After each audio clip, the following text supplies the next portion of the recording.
All right, so I have gotten this linkage all shined up, all cleaned up, and the bearings, I got them all pressed out. It was pretty easy. Some of these old bikes, the bearings are pretty abused, and sometimes you'll have to use heat to get them out.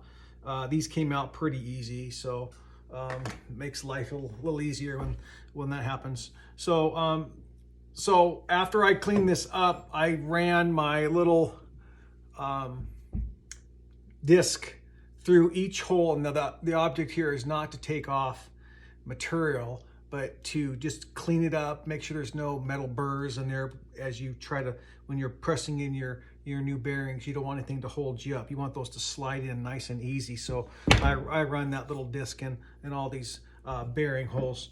And so what's next now is here's the bearings that are going to be going in.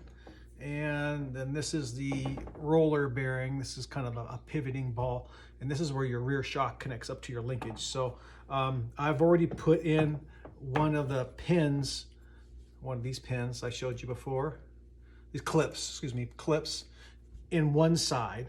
And so when I press it in this side, well, actually it's already going in pretty well. It's going to stop because the clip's on the other side. So that'll be pretty easy.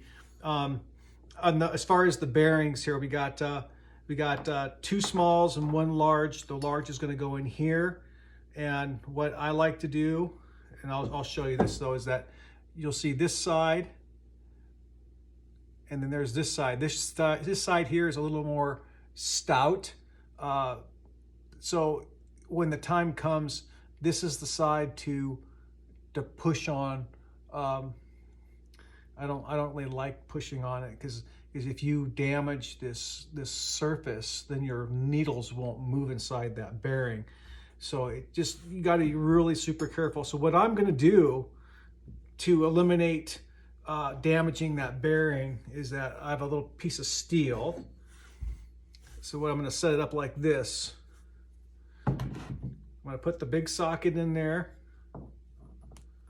Then I'm going to put that over the bearing, and then I'll press it in as far as obviously this surface here, and it needs to go down just a tad bit more after that, and then I will very gently use this socket to push it down the remainder of the way. So that's kind of the main thing is using the plate steel. It allows it to start going in straight. That's half the battle, is getting these bearings to going in straight. So that's that. So I'm gonna put this bearing in, this pivoting bearing, and then the same thing with this here. I'll put the bearing in that and get him to the right place, and then we'll do a next video, and I'll show you how to put it all together. So